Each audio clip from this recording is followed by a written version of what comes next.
What up, everybody? What's up, everybody?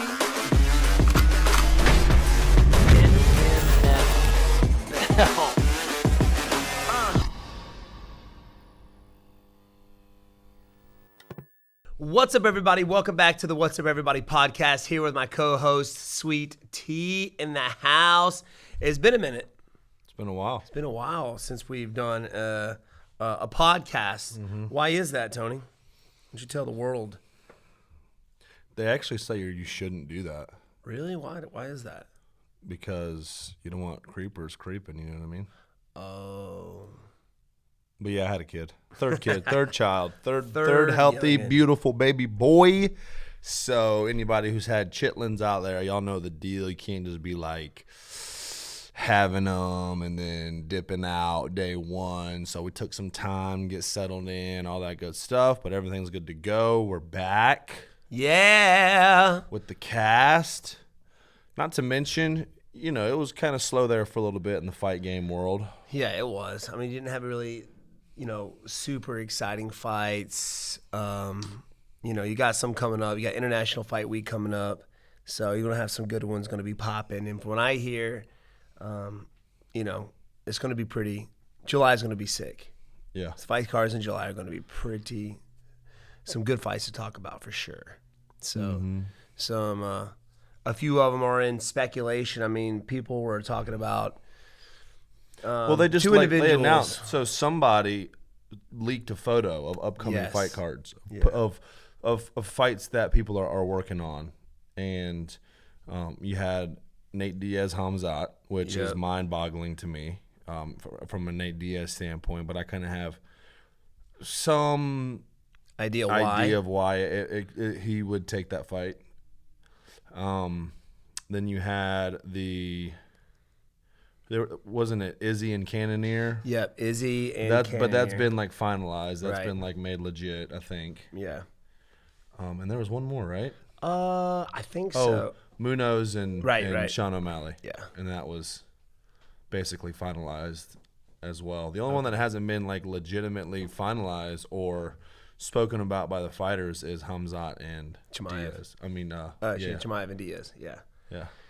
Yeah, I don't understand why Nate would even take that fight, but he's trying to get out of his contract. He's trying to do other things, and maybe that was UFC's incentive. Hey, we give you this fight, you can dip.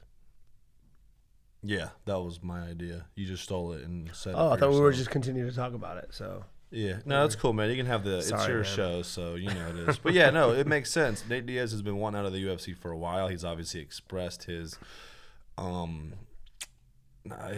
disinterest or his issues with the UFC, and they're probably like, listen, we'll let you out of your contract if you take this fight, and you can do whatever you want to do. That's what your speculation. Yeah. That's why he's in my opinion, is the only reason that he would take that fight. I mean, Hamzat's way bigger than Nate. Yeah. Hamzat is stronger. Hamzat is more powerful. Hamzat is on a roll. He is on a roll. Right? So the UFC's like, if you want out, we're going to make a pretty penny off of you, and we'll give you a little bit of it, and you're free to go. That's just what I'm thinking. I don't know. I'm not the UFC, and it could be completely wrong, but that's just my thoughts. Oh, well, I find your thoughts to be correct, Sweet Tea. That's what I'm thinking as well. So, yeah, I don't understand why he would take it other than that. But anyway, it's not finalized yet. We have seen pictures, but it's not. Dana hasn't leaked it. Nobody's leaked anything yet, except for those pictures. That's about it. So we had a good time last night, though. We had UFC come in.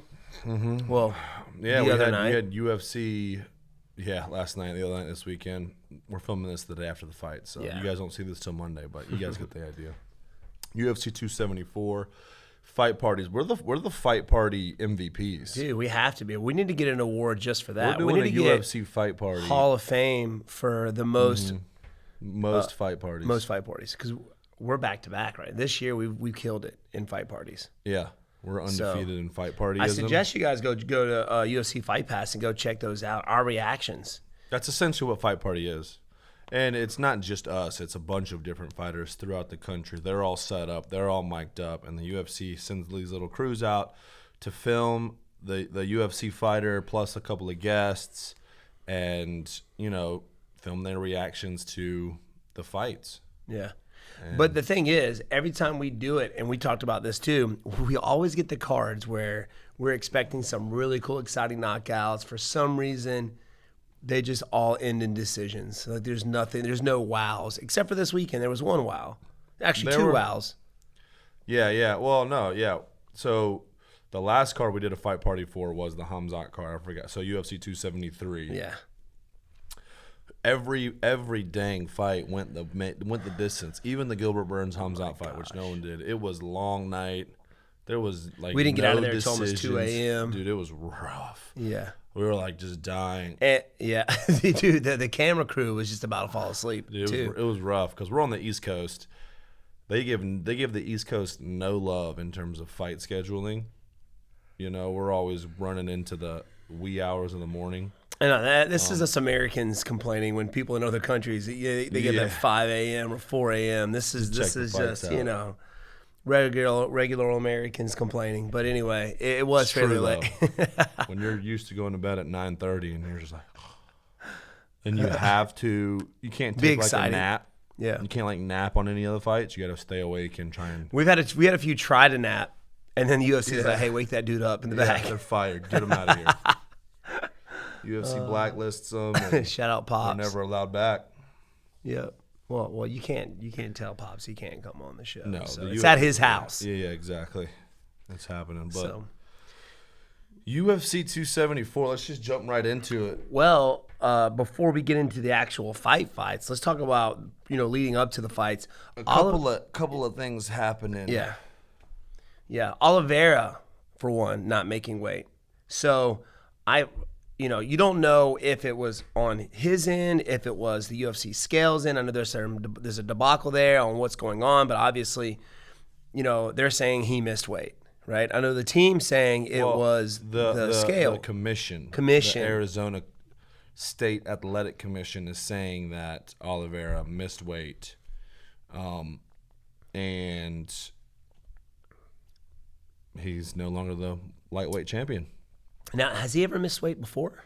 I think he has missed weight. Okay. I think that has been an issue in the past, but not as of late. It hasn't been a recent issue. He was looking pretty jacked though in some of his pictures. He was looking yoked. So, but that's neither here or there. He ended up, it's terrible to see a title fight go that way because you want somebody to walk away with the belt around their waist. And for Oliveira not making weight, I mean, you got to be professional. You got to make sure it's on, you're on point. And he wasn't. That is as close as you can not make weight by 0.5 pounds. Oh my gosh, I know.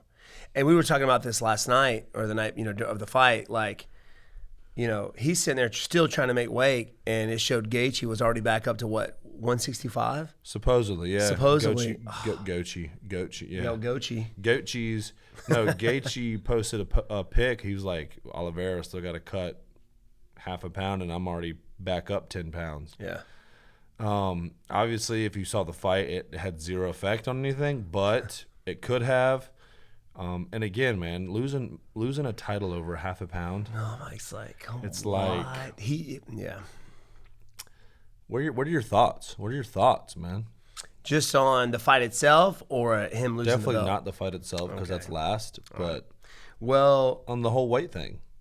0.5 pounds, losing the belt. Hey, you agree? The scales, you agree? Not digital. Well, that's the thing. So whenever I do the weight cutting, whenever I'm checking weight, I try to go check the scales and make sure they're on point. Even the day of weigh-ins, they give us an opportunity to go check a more accurate scale, I guess. Not because they give us a scale in our hotel that we can go and check, right, for each corner. They give you a scale, or you bring your scale? No, so they actually y'all bring a scale too. We bring a scale too because that way during the weight cut process, I don't have to leave my weight cut, my weight cutting room if I'm sunk down and not feeling good. I have to walk all the way to the scale. So we bring our own scale. We calibrate it. We make sure, our scale is as close to that scale as possible. Sometimes it's lower, sometimes it's higher, but we make it work, right? And then, so the scale that they give us, it's a digital scale, and it's supposed to be accurate. It's supposed to be accurate. Now, when you say they give it to you in your own individual room, or they make it just accessible? They make it accessible for each corner. Yeah. Yes, they make it accessible for each corner has their own scale. So we always go back and forth to make sure anything has changed, right? Constantly. Yeah. Then the day of, there's an official there at that scale. This scale that they've made accessible. They check it to make sure we're on. Then if that's correct, then they send us to the venue. So we get all our gear, we dress up, we get our Venom stuff on, we jet to the location. As soon as we get to our location where the weigh-ins are going to be held. Like the official weigh-ins. Right. So the official weigh-ins aren't in your hotel? No. You go to another place. We go to another location. The early morning official weigh-ins. So it really depends on if you're Apex or if you're depending on where your location's at. Vegas, they got it down to where, the Apex, we have to go to the Apex to do our weigh-ins. So I know, like in New York City, we did our official weigh-ins at the hotel we were staying at, and then we did our mock weigh-in, at MSG. So it's different, right? So I don't know how they did it this route. This time it wasn't in Vegas, right? It was where was it? It was in Arizona. It was in Arizona. Yeah. So they might have done it in their own hotel. I'm not sure. Yeah. So from my experience and the way I've done it the most is what I'm talking about right now. Where you check with the official and then they send you somewhere. Most of my fights have you've been been in fighting Vegas. hardcore at the Apex. I feel like you've had like 3 fights. 3 fights. No, 2 fights. Only 2. No, That 3. was Jeff Neal and Oh yeah, and, I keep thinking Bilal. Luque was there. Yeah, Luque was at MSG. MSG. So You need to only fight at MSG, bro. I know, dude. MSG was it's the coolest venue ever. Anyways, continue. Sorry. Anyway, sorry, it's okay. So we get to the Apex. As soon as we get off, we have to go check our weight. There's another digital scale that's supposed to be accurate. So you're getting checked multiple times. You know what I mean? So I don't know if he made it to. I don't even know how he made it to the main scale without these other guys checking and making sure it's on point. Because they won't let you do it. Either he didn't have that, or he literally would have said like, "No, I'm just gonna weigh in. Yeah. Even though I'm heavy." Yeah. But the talk is that he thought he was on. But there is no thinking. There's several scales you got to check on before you get to the main scale. So I don't know what the deal is with that. If that's the case, then he should fully have been stripped. Right. If he chose not to lose that half a pound, then or he actually went through the process, everything was right until he got to the main official scale. So it's digital scale, analog scale. Mm-hmm. Depending on the commission. Or right.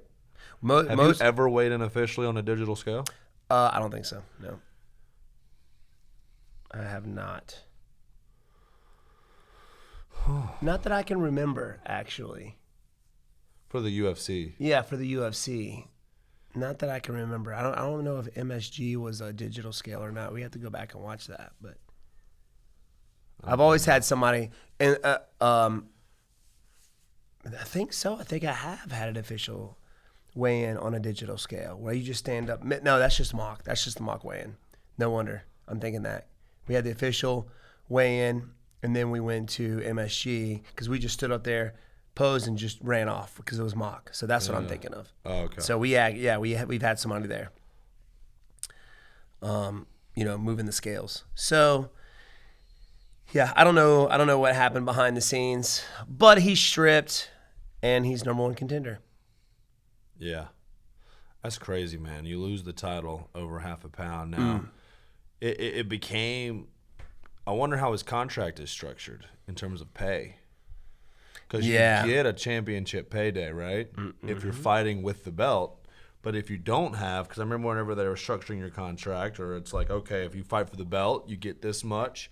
If you win, you get this bonus. And if you don't make weight, then, obviously a certain amount of your purse goes to your opponent, but you go back to, because it's not a title fight anymore. That's what I'm saying. So you have all of these. All right, if you're a champ, you get this much. Or whenever you defend it or whatever, or if you're contender fighting for it and you win, you get all that in there. But they went from championship fight to not championship fight. Yeah, so I wonder what he ended up getting. He still wore the black and gold out there. He did. They didn't change his fight kit. No, it was too late. They already had everything ready. So I bet that's why he wore it, I bet. So, yeah, I bet you he had a huge pay drop because it's not a title fight. Unless Dana White was feeling just gracious. Oh, man, I feel bad for the guy. Let me give him his money. But very rarely is he like that. Yeah, well, he did that. It's not necessarily Dana White, I don't think, but. Well, yeah, because, he gave Gilbert Burns his win bonus. Gilbert Burns got his win bonus after losing to Hamzat. It was such a good fight. He gave him his win bonus. I'm like, what? Well, I'm sure he has some pull, but I'm sure it's not specifically Dana White being like, he's probably going to be like, hey, you guys, give him his win bonus. Well, okay, that was Dana White saying that, though, so yeah. Yeah, but it's not like officially Dana White. Okay, got you. Yeah. So, yeah, that stinks, man. Oliveira not making weight. Boo. That's nuts. It didn't bother him. He tried, dude. He was like, man, let me get the belt. Never missed weight, right? Never missed weight. I've almost died, but I've never not missed weight. You've never not made weight? Yeah, missed weight. No, you've never not missed weight? I never not missed weight. You've never missed weight. Is that okay? I can say whatever I want to say, Tony. Okay. Well, you don't want to confuse the viewer because but they know what I'm talking about. Now, currently, is that you miss weight every time. I've never not missed weight. I never missed weight. Yeah, I never missed weight. What the heck? Why did I say it like that? Sometimes we get conjumbled in there. Yeah, but I feel like I do like that all the time. Things start mushing together. I got a headache, man. I'm kind of going cross-eyed right now. What's going on, dude? Nope. So, yeah, weight, man. I wish they could just get rid of weight cutting. But the thing is, we would love that, but there's always somebody out there who's trying to ice skate uphill. Quickly, what movie? Yeah, some was always trying to ice skate uphill. Blade, very good, Tony. I watched it the other day. It's great. It is, dude. Really, it's terrible. Only the fight scenes are awesome. Very good. Yeah. The second one I thought was pretty good. The second was like a better production, more. There was better CGI. Yeah, and then the third was straight stupid. Yeah, and the third one, Ryan Reynolds just had the few funny jokes. That's like, it. I just farted. They went straight from just regular vampires to Dracula. To the origin. I'm like, come on, man. First and second one, the best, especially when it came out. Saw it in theaters. The first one was great. We saw it in theater, right? You were with us. Maybe. Oh, it was the best. It was nothing's been like that ever. When that movie came out, it was before The Matrix. So it was like the first action-packed, like super action-packed. And Wesley Snipes was, I can't think of another. There's no one else can be Blade. Nobody else. I can't think of a better Blade than him. It was perfect. He had the character down. And he's a martial artist. They got this new guy that's going to play Blade. And everybody's just like, man, Wesley Snipes needs a cameo in it. He needs to be in it somewhere, passing the torch on somehow. Dang, man. I swear, the guy doesn't age. He must be a vampire. Have you seen him? He doesn't look that old at all. I don't get it. Anyway, there's going to be somebody to find their way around it. If there's no weight cutting allowed, then there's nothing to find their way around. Yeah, but how do you weigh do a hydration test? Yeah, the day of the fight, right before you walk out there. Yeah. And if you don't make weight, it's like 50% of your purse. It should be. Mm-hmm. That way, everybody's like, "Oh, daggone, boy." If you don't weight, make. If you don't weight, make. Yeah. Dude, I'm going. Dude, I think it's rubbing off on you, Tony. Dang, dude. I just hit you with that mind. That mind destruction. Bro. I feel like my head's hot. It's that caffeine you've been drinking over there. Man. But anyways, on to the next. Yeah, that's man. rough. The whole weight miss thing is rough. Leading up to the fight, that sucked. I was like, oh no, blah, blah, blah. Then one of the fights I was most looking forward to. Wait, sorry. Back to the weight cutting thing. I forgot to bring this up. He had like 7 hours to cut that half a pound. 7. What do you think he was? Not 7 hours, but he weighed at 156.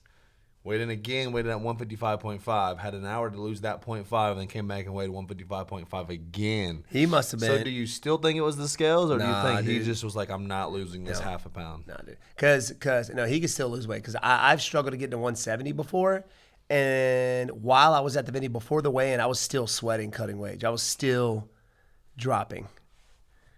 And unless he just didn't want to be uncomfortable any longer.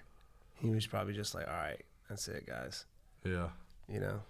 Which I understand because it's demoralizing, man. I being sunk down like that and feeling the way you feel, it's terrible. Yeah. It's terrible. Okay, now we can move on to the next one. Okay. So we'll move on to the next one. Then after that, one of the most fights on the card that I was most looking forward to was Donald Cerrone, man. What happened?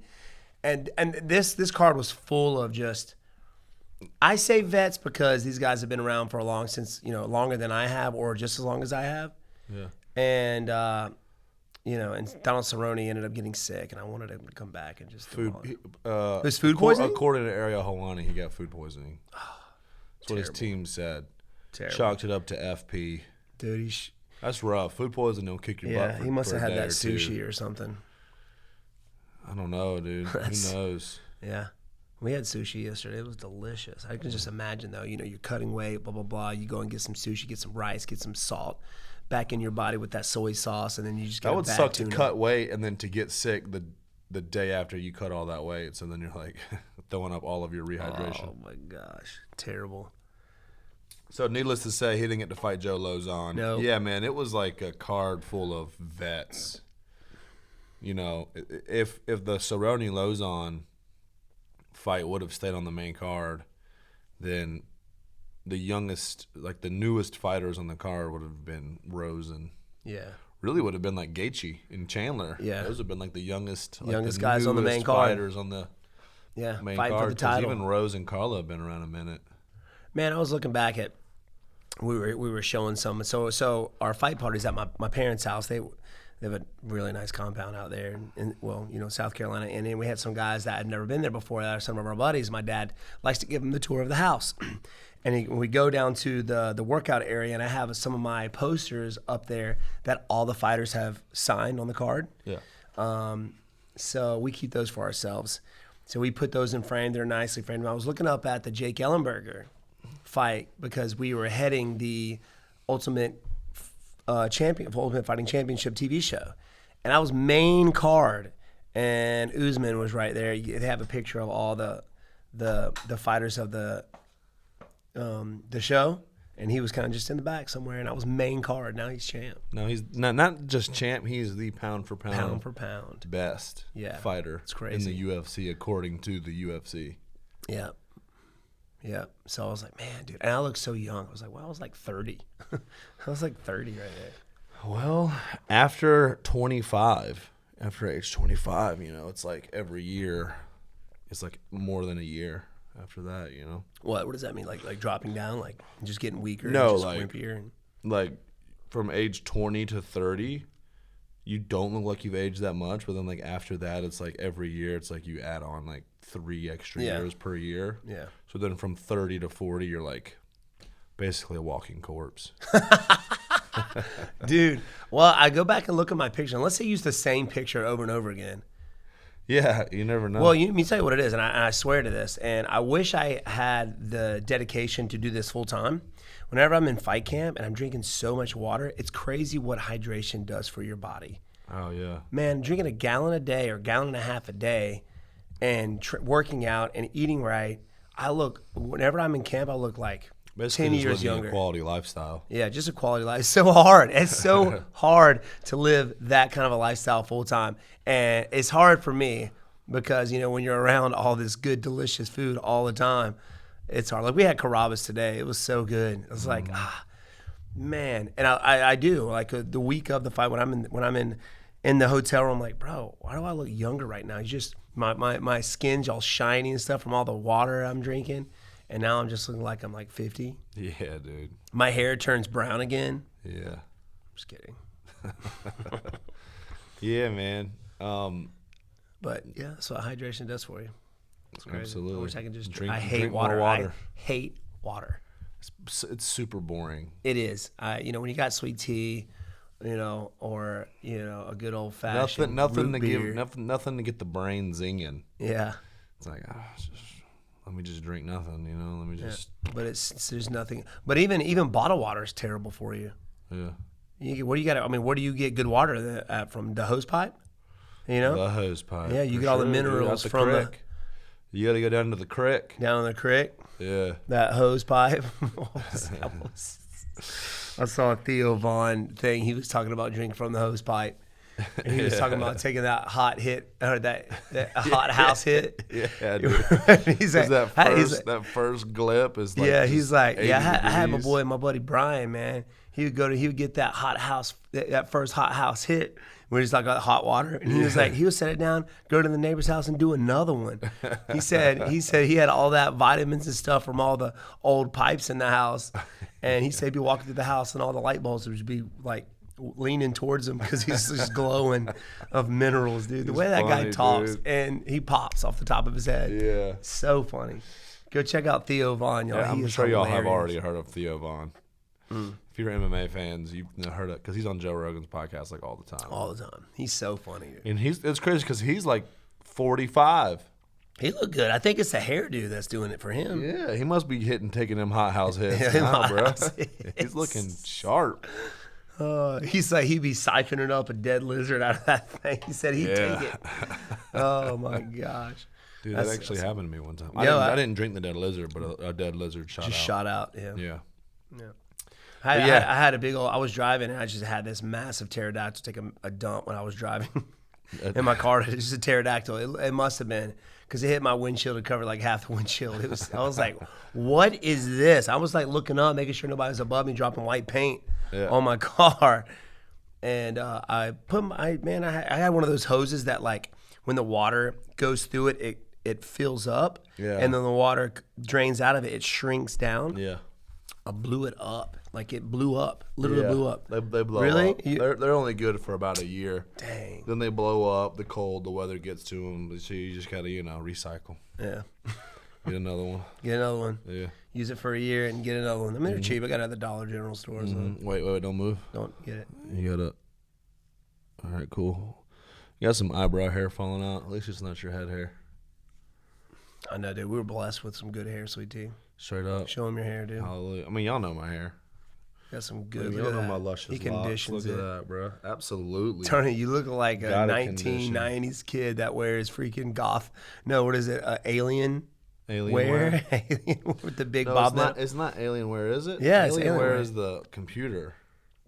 Oh no, it was Alien, right? I don't remember, bro. We gotta ask Evan. Big bell bottom pants, dude. You look like. How do we get from Cerrone being sick? Hey, we're just talking, bro. We're just talking. Anyway, UFC 2. Yeah, I know. UFC 274. Let's talk about the main card. Who was first on the main card? Chaos Williams, Randy Brown. That's right. They moved up. Welterweights. I know a few of the guys at the house had Chaos gonna win, and then I think 2 or 3 people had Brown winning. But Brown looked good. He got dropped. Now, just from watching Chaos fight previously like 2 or 3 times, he throws hard. Yeah. Everything that he throws. He seems like a really just a strong guy, powerful guy. But that's the thing. You get past that first round after he's just swung as hard as he could like 7 times. He's done. He's tired. Yeah, he got depleted real quick. Quicker than I've ever seen him because I've seen him fight a couple of times. I saw him knock out Abdul Razak Al Hassan, I think that's his name. How do you remember these names? Straight left, bam! I saw him, and I saw him beat what's his name, Caramel Thunder. Yeah, that new guy. But he never looked like he had gas tank issues. But this Saturday, he looked like he got tired quick. It's wild how that happens to fighters. It happened to me during Bilal. It happened to Vicente Luque during Bilal. You just feel flat. It sucks that happens. There's nothing you can do about it. And you just gotta go. Yeah, and then afterwards you got to figure out how it even happened, and then you're like, I did everything right. So I don't know. I felt for him because I've been there, but he almost won. He dropped him a few times. It was a split decision. Yeah, it was a split decision. So before we move on from that fight, when you see these young up and coming welterweights, right? Like I know Ian Gary, he's a new Irish hotness. Yeah. He was mentioning your name. When do you, as a fighter, start to like actually, and I don't mean this in a disrespectful way, but like consider them as potential opponents? Like when do you start to be like, all right, I really got to start watching this guy now? Or is it something where you're always watching every welterweight, or do you really not care? You just figure it out when it happens? Like, is there like a... No, there are guys on my radar that you look at, and they have to get to a certain level. I mean, you can tell when the UFC is trying to push somebody more than somebody else. So, like Brown, I mean, you know, if these guys are consistently going out there finishing guys or looking really exciting, they're gonna bump them up. Yeah. And then how well do they do once they get to that top 10, right? So once they face somebody that I know, or somebody in the top 10, you know, I really focus on those names. And then it's like, okay, this guy could be a potential fighter. Like Ian Gary. Ian Gary. Like, I feel like the UFC is going to push him up fairly quickly because he's kind of like I wouldn't say the next Conor McGregor, but he's from Ireland. He's got a big following, you know, kind of the same ordeal. They're going to push him. Undefeated. He looked great his last fight, but you know, it was never the beginning of like Conor McGregor. Conor McGregor just blew up, just finishing guys, you know. Yeah. It's but hard. He's kind of on my radar just because, number one, he mentioned my name. Number two, he's popular with the UFC. You can feel the UFC trying to give him somebody next. Yeah.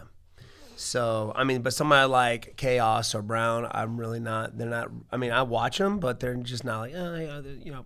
Watch them. Yeah, like they can be there one day. Yeah, but you're not expecting them to jump up right off the bat. To be like, not yet. All right, and a lot of these guys are young, like I said, and you know, and got a lot to learn as well. So and growing. Even myself, I'm not young, but you know, I'm still learning stuff. Got that right. You son of a. But it was cool, man. You had some, you know, pretty. I wouldn't say old guys. You know, I think the oldest guy out there was like 43, fought. Yeah, Francisco Trinaldo. Yeah. Trinaldo, he looked good. Second oldest fighter in the UFC. Is he really? Second oldest. He went up to welterweight too. Yeah. He's welterweight. He was 155er. Yeah. So he looked good. So that fight was cool. What was after that? What was after that? After that was the OSP Hua fight. Oh yeah. Snooze fest. Man, that was rough. Snooze fest, and I've been in some snooze fests before. They really just won, right? I feel like. Right. I mean the second Tyron fight. Yeah. Yeah. But anyway, it was. If you look back at some of the fights, like, was it really that big of a snooze fest? Yeah. It was. Oh no, because like Joe Rogan even says, there was always a threat of something happening, him landing the big bomb or you darting in and hitting him with something. But with these fights, with Hua, and then what we're going to get to eventually for the co-main event, it's like there was never the feeling of something big could happen at any moment. It was always just kind of like no fighter indicated that they were like right there. Yeah, of just landing a bomb or something. They were all fighters were just kind of like, all right, I'm just going to do enough to win, and that's it. Yeah. There was no indication of like something's crazy's about to happen. Yeah. You know what I mean? With you and Woodley, there was like something could happen any moment. He could land a bomb or you could catch him with something always, because you were in his face and you were always feinting and he was kind of always like feinting. And yeah. You know? It was just like on the edge of your seat. Okay. Yeah. And as a martial artist and somebody who understands the fight game, that was super intense, and that's what Joe Rogan was saying all the time about that fight. To a casual fan who wants to see, like, people thought you versus Rory was boring. I thought you versus Rory was super entertaining. Thanks, Tony. But that was, you know, again, it's kind of like us last night. We were like, we just want to see people get knocked out. Yeah, that's it. That's all we wanted last night. That's what 90% of the MMA fan wants to see. Not only that, but we also wanted to put on a show for everybody. Like, oh, you know, you want to give the fans who's watching us watch the fights a good reaction to something, you know. Oh, yeah. So, I mean, that was, you know, I don't like to see it. I mean, Shogun, somebody had mentioned it. He looked like he had Cain Velasquez's body. Mm-hmm. Like, He's old. He just older, wasn't. Man. Yeah, he's probably not in the gym as often. Probably working out once a day. Just not taking it as serious as he was before. I mean, you look at this guy.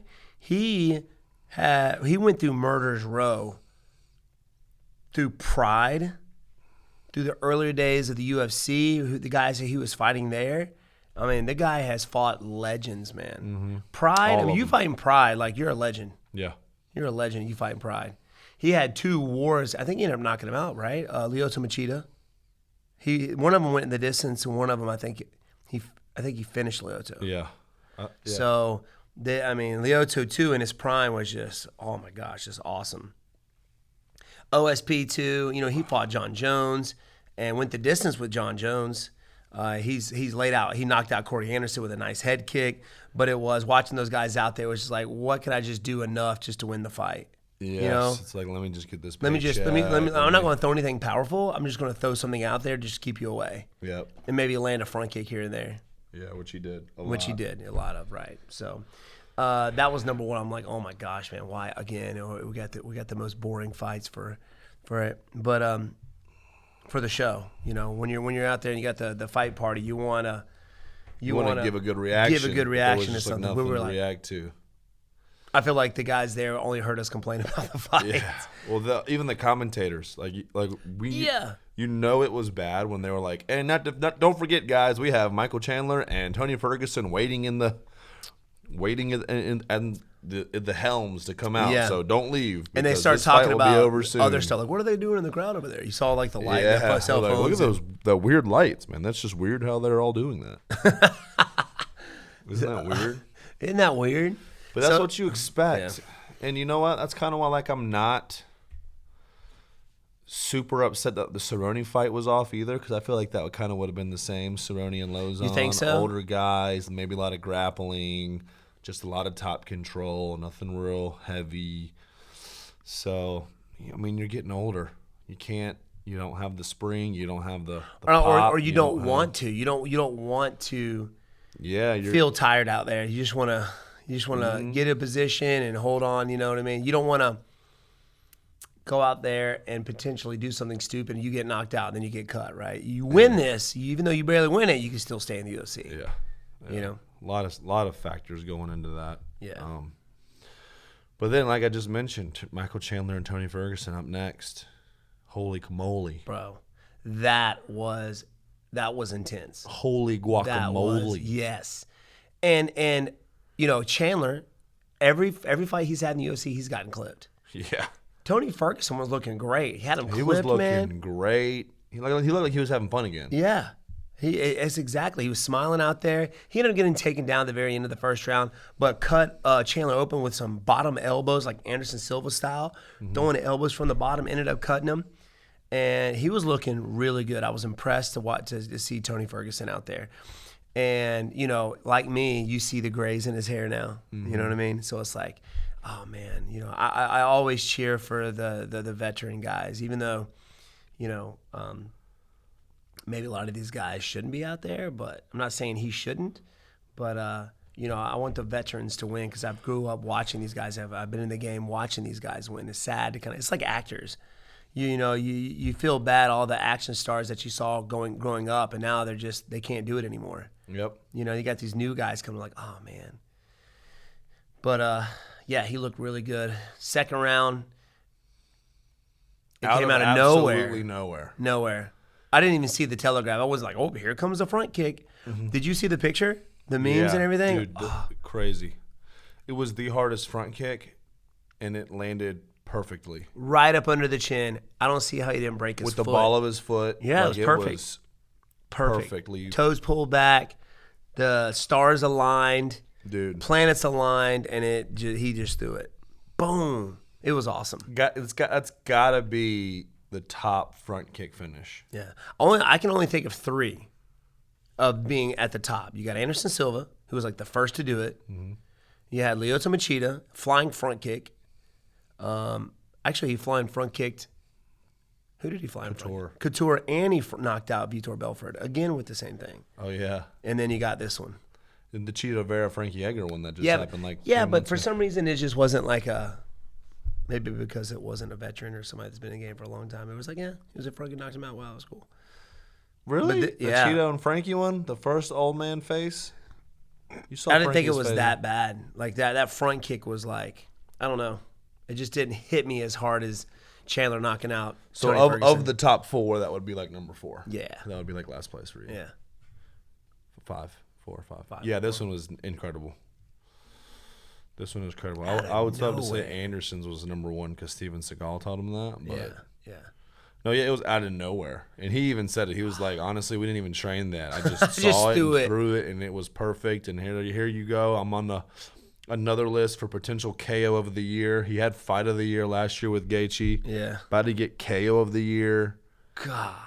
And it's funny because, you see him like, I didn't even think about doing it. I just saw his arms out. And it's funny because the things that you see out there, you're not really thinking, but it's like, okay, his hands are open. I'm going to just throw something right up the middle. Mm-hmm. Doesn't matter what it is. I'm just going to throw something right up the middle. It was a front kick and it landed and it worked.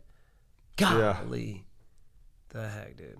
It was awesome. But anyway, there's like a meme out there of the actual foot hitting him and his skull moving up, skin moving down. He looked like he was about 193 years old. Minimum. They had his face and Frankie's face. Dude. Goodness gracious. I think that's 4-fight losing skid for Tony, Mm-hmm. Michael Chandler, I don't know what you do with him next. Give him Dariush. If it really depends on obviously what they do with Oliveira. Now Connor's getting thrown in the mix. I don't know what they do with Chandler. Two guys from the same weight class. Give him Makhachev. Let Chandler fight Makhachev for another shot at the title. Yeah. Those two. Connor mentioned, he was like, I might come down and fight, we'll see. I got some thinking to do. If Connor comes back, they're going to give Connor the belt, the chance at. He's got to come down, though. He's looking thick. Yep. That's why he's trying to get that 170. He's like, I really don't feel like I want to cut to 155. But, so he's got to think about that. And if he does decide to come down, they're going to give him the belt, the chance at Oliveira. You think the UFC was actually preparing him to fight the welterweight title contender, Usman? I don't know. It's like that seems like that's what he was set on right now. Yeah. Was going up to fight Kamaru. Yeah, but then he'd really have to wait, right? Because Kamaru is about to fight Leon. Yeah. When is that fight anyway? I think in June. Wow, really? Coming up? Yeah. Okay. Sweet. I think, but yeah, man. So who knows? I don't know what they're going to do with Chandler. He's kind of in a weird spot. The dude's shredded. Did like 4 backflips out there. I know. 4 backflips. And then it was pretty cool because he kind of had that Chael Sonnen vibe when he was on the mic. Yeah, that's what people are saying. His mic skills he practices. Yeah, he's been rehearsing. He's been rehearsing. And we're gonna pick it up. What did he say? Yeah, I'll see you at the top. Just like full blown. We're gonna ante up the stakes. Yeah, and we're gonna go hardcore. Conor I can't do it. I'll fight you at 170. I feel like if you want to fight Conor McGregor at 170, it's purely for the money. Yeah. I don't see him beating Conor McGregor at 170. Me neither. Especially since he himself has never competed at 170, ever. No. And when you hit hard like freaking Conor does, Conor puts dudes – I know Chandler's put guys to sleep, but the way Conor touches him and as many times he's been almost knocked out, you know what I mean? Mm-hmm. It's going to be a rough night. Oh, man. Speaking of rough night, co-main event. Yeah. Rough night. Golly. What are your thoughts on that? You've kind of been in a similar situation. You've rematched for the title. You said yourself, when you rematch somebody, you kind of know what they're good at.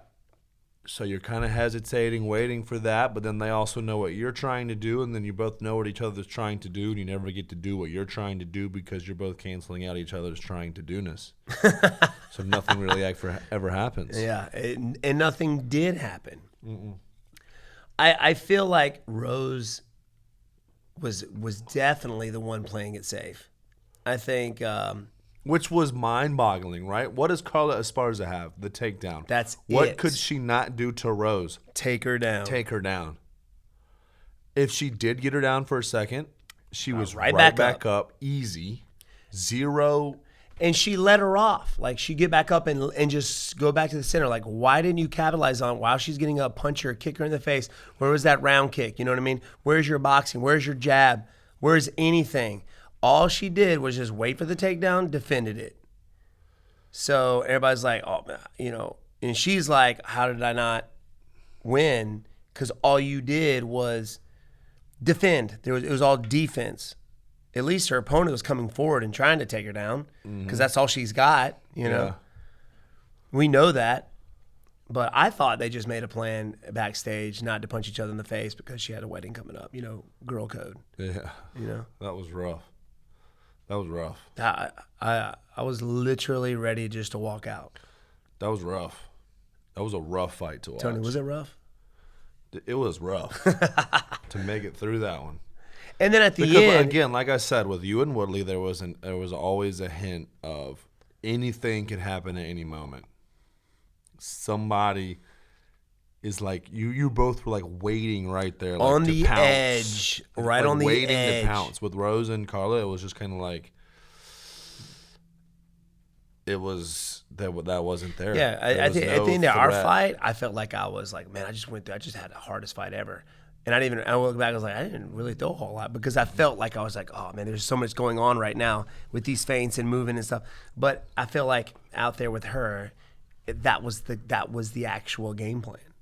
Yeah, like, I mean, listen to Pat Barry talk to her. Yeah, listen, you're doing it right. Stay away. It's like whatever he was saying. You hear the booze? That's you're doing something right. You're doing it right. Yeah.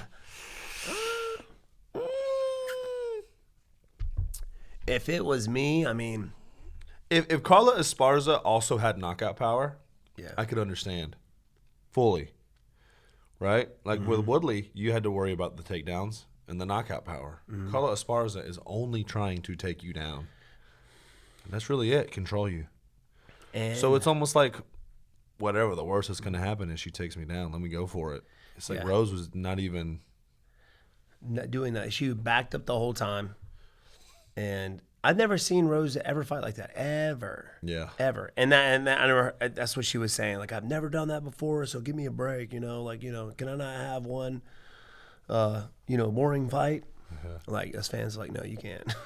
No, you cannot. No, they don't. People don't forget. They do not forget. Because I'm still hearing it from the Woodley fight. That was like 18 fights ago. Yeah. Felt like. But I'm still hearing it. So that was more boring, I think, than the Lewis and Ngannou fight. Because again, knockout at any power. moment, one of them could have gotten knocked out cold. Yeah, we were there, I think, for that fight. I was not with you. Oh, okay. Maybe I was. No, I was there with you. Yeah, but that wasn't for the belt either, though, was it? That was just like a regular. That fight. Was like a regular main event, like number one contender. Number one contender. Yeah. So, oh man, it was terrible. It was terrible. Was it terrible? It was terrible. Man. But. New champ, Carla Esparza. Immediate rematch? I don't know if I would want to see that. They're like, listen, because of that, both of you have to fight 3 more times before you fight for the belt. Yeah, they need to bring back the old, like, what was it, back in the Gladiator days where they would actually tie 2 dudes to a stone column. Like from the waist down, and they had to stand in front of each other and punch each other until one of them died. That's messed up, dude. Yeah, that's what they used to do it, dude. I'm sure they did. They did. That's what they need to do with those 2. They definitely don't need to bring that back. Maybe not to death, but until somebody gives up. Yeah, or they could just do Russian slap arm wrestling fighting. Gosh. They could do the Russian slap fighting. Yeah. I don't think I would ever compete in that, ever. I don't know what, in somebody's right mind. Hey, let me get knocked out, like, on the reg, like, pretty much every day. Let me get knocked out. No. Speaking of knocked out, not really. Charles Oliveira. It went the way I thought it was going to go. Yeah. His boxing, awesome. Mindset, freaking awesome. And Gaethje's out there saying that this guy's going to give up, which we talked about in our one of our recent videos about Oliveira, about in the past you've seen this guy kind of get in situations where it got tough and it almost felt like he kind of gave up. You know, so that was always in my mind. He was always the guy back then. I think it was 145 last time I saw him do it. Not sure. Yeah. That I was like, all right, this guy's spirit is weak. It's not where it needs to be. But then he found something. His mind is stronger. His heart is stronger. And I don't know if it was because he had kids. Everybody's saying it's because of his baby. That's what he said. It's because of his youngin', which is a great way to go. That will do it. That will change your mind, your mindset on that. You know, taking care of her. And he's just been crushing people. His boxing looked awesome. His hands, he looked technical. Yeah. He wasn't scared to get into a firefight, which obviously hurt him literally a couple times because he got rocked. But that's what makes him so scary too. It doesn't matter. He can fall to his back and be fine there. His guard is so good. And you negate you. Was like, I don't want none of that. I just rocked you. Yeah. And I could jump on you and try to finish you, but like no. Nah, I'm not even going to attempt to get down there. Exquisite utilization of the lie down. Yeah, come on, man. Boom. I've seen guys do it and do it in a very bad way, like Damian Maia. Yeah. You know, it's just super boring. Yeah. But he wasn't afraid to get back up. Nope. You know, I'll get back up, and recovered. He immediately pressed the action again. Yeah, man. His hands look just crisp. Yep. And you can see Gaethje was trying to break him from the start and didn't expect it. Because they were clipping each other. Yeah. And I've never seen, usually Gaethje can get through a round or two before he's really like getting hurt by stuff. He'll get punched, you know what I'm saying? He kind of eats it well. Yeah. He got clipped early, and he was like already out swinging and missing and just kind of. Oliveira looked great. I figured that Gaethje would have thrown a lot more leg kicks than what he did. Well, he threw a couple mean ones right at the beginning. Yeah. And then Oliveira kind of started checking them. It's funny, man, how you a few checks. He threw a couple of huge ones. Yeah, he's probably got fractures. Dude, they were big leg kicks right off the bat. But then Oliveira kind of immediately checked him, found out about it, and it was like, nope. Press the action, work the clinch, work the uppercuts. It was awesome. I was like, yep, I was right. This dude is amazing. I think all my fights were correct. Yeah. Which is very rare, is what I'm saying. Normally, it's the other way around. Yeah. I pick a fight, it goes the opposite. I was that guy. Last time, yeah. For sure. But man, yeah, dude, Oliveira. I don't know, like who does Oliveira fight next? I don't think there's. I mean, the only person in the division that I think would give him problem is Islam. But even then, man, people are so high on Islam. Yeah. After seeing what Oliveira's been doing to people, he's way better striker than Islam. His jiu-jitsu really good off of his back. Now, I'm not saying that Islam can't cancel his jiu-jitsu out because he seems like a really strong guy, and I think that's what made Khabib such a hoss in that division, because the guy walked around over 200 pounds, and he was just a very, very strong guy and could keep the cardio up for days. It's just like, I don't know, like those guys over there at wherever they're from, it's Dagestan. It's something in them. They're very strong, but they can keep that strength up for like days. It's all about the genetics, man. I don't know. Yeah. Honestly, I don't see him beating Oliveira. Yeah. I don't see it. But like, so the belt's it's open. It's vacant. So who's gonna fight for it next? It's got to be Oliveira and somebody. It's 100% Oliveira versus somebody. It's got to be Islam. If he wants to fight, he said he wanted. Fight wise, it's got to be Islam. Yeah. Do they give it to him next, and why wouldn't they? Because Conor McGregor wanted to come back and fight for it. That would be the only reason that they wouldn't give it to Islam. They'll have to wait. Unless they're really adamant about Islam fighting Beneil Dariush for the number one contender. And he didn't. Oh, no. Okay, for the number one contender. Because they were supposed to. Well, Dariush got hurt. Then they offered him RDA. And then Islam the winner was like, nah, I'm not fighting RDA. And the UFC was like, well, you're not fighting RDA on 2 days' notice? Well, then you're not getting the title shot next. You have to fight Dariush. When is that supposed to happen? I don't think they rescheduled it. Okay. I don't know when. Because he ended up fighting Dan Hooker, right? No. Yeah, didn't he end up? No. Dariush ended up getting sick or something? He hurt his ankle. Hurt his ankle and backed out, so they're keeping that fight then. Yeah, did Islam fight somebody after that on short notice. I thought he fought like Dan Hooker. Was that the Dan Hooker fight? It might have been, yeah. He ended up fighting Dan Hooker like 2 weeks later or something? Yeah, I think so. Maybe. Look it up, Tony. Pulling it Look it up, Tony, yeah. Do it. But I'm looking at your tattoo, dude. You know, re-up this thing. Dude, I got to, bro. Yeah, that's what I'm saying. Like, technically, like, fighter-wise, deserve it. The top deserving guy would be Islam. Yeah. 10-fight win streak, like, you know. God, 10-fight win streak, dude. Well, he had a 10-fight win streak, too, Oliveira. Now he's 11. On 11, yeah. Woo! That's crazy. He's 22-1. His last fight was Bobby Green. Oh, yeah. Remember? Oh, yeah. Bobby Green. Yeah. And got choked out, right? Yeah, he didn't really do anything or something. Yeah. Yeah, because Bobby Green took the fight like on a week notice or something. Yeah. And then that fight didn't. So who knows? If McGregor comes back, they're going to give it to McGregor, and then it'll be Islam versus Dariush again for number one contendership. But if not, it'll probably be Islam versus Oliveira, and you can give Chandler to Dariush or you know, to see who fights the winner of that again. Right. Right. And I don't know. I don't think any one of those guys is going to beat Oliveira. I don't know who else is in the top 5 of the lightweight division. The only guy that I see beating Oliveira is Islam. That's it. I mean, and just via wrestling. That's it. These other guys, he's walked through them. I mean, he was hurt. He got hurt in there, but the way he recovered and the way he just put it on him afterwards, after he recovered, it was like, all right, this dude's it, bro. He's really good. And where he came from, the losses that he had, the road he had to take to get there is just a story on its own. If you haven't seen our latest video on that, you check that out. Go check that out. I do a background, powers and ability breakdown on Oliveira, and the guy's awesome. And he's young, right? He's fairly young, yeah. Yeah, he's fairly young. You know what? You told me the other day that Rory McDonald is only 33. Mm-hmm. I think I fought him when I was like 35, and I felt like that was so long ago. I wasn't 35. I was what, 30, 33? I was about 33. Yeah, so when did you fight? What year was it when you fought Rory? It was June 18th, 2016. So that was oddly specific. You remember that date like perfectly. Yeah. What time?